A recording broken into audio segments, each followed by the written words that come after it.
இந்தியாவை ஆட்சி செஞ்ச அரசர்கள்ல தோல்வியே சந்திக்காத அரசர்கள்னு ஒரு 8 பேர் குறிப்பிடப்படுறாங்க. அந்த 8 பேர்ல hi, I am professor Balu, historian and archaeology researcher.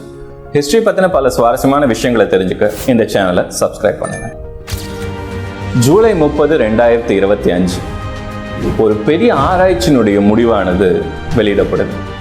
அந்த ஆராய்ச்சி எதை பற்றி அப்படின்னா, இந்தியா முழுக்க ஆரம்ப காலகட்டத்திலேருந்து ஆட்சி செஞ்ச அரசர்களில் தோல்வி அப்படிங்கிற ஒரு விஷயத்தையே சந்திக்காத அரசர்கள் யார் யார், எத்தனை பேர் இருந்திருக்காங்க, அவங்களுடைய ஆட்சி காலம் எப்படிப்பட்டதாக இருந்தது அப்படிங்கிறத பற்றின ஒரு ஆராய்ச்சியினுடைய முடிவு வெளியிடப்படுது.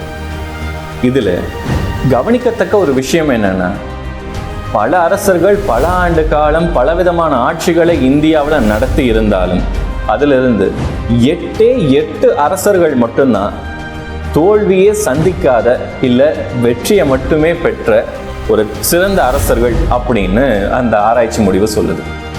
இந்த 8 அரசர்களில் 2 அரசர்கள் நம்ம தமிழ் அரசர்கள். அவங்க வேற யாரும் இல்லை, ராஜராஜ சோழனும் அவருடைய அருமை புதல்வன் ராஜேந்திர சோழனும். இந்தியாவை பல அரசர்கள் பல பகுதிகளில் பல காலகட்டங்கள் ஆட்சி பண்ணியிருந்தாலும் இந்த பட்டியலில் 2 தமிழ் அரசர்கள், அதுவும் இல்லாமல் தந்தையும் மகளும் சோழ அரசர்கள் இருக்கிறது நிஜமாவே நம்மளுக்கு ரொம்ப பெருமைக்குரிய ஒரு விஷயம்தான். வட மாநிலமாகட்டும் இல்லை நீங்கள் பார்க்கக்கூடிய பல பகுதிகளாகட்டும், இங்கே பல அரசர்கள் இருந்தாங்க. இந்த அரசர்கள் யார் யார், இந்த ஆராய்ச்சி கட்டுரை பற்றின லிங்க் உங்களுக்கு வேணும் அப்படின்னா கீழே கமெண்டில் லிங்க்னு டைப் பண்ணுங்கள். இந்த ஆராய்ச்சி கட்டுரையினுடைய லிங்கை, இந்த பிளாக் போஸ்டினோட லிங்கை நான் உங்களுக்கு ஷேர் பண்ணுறேன்.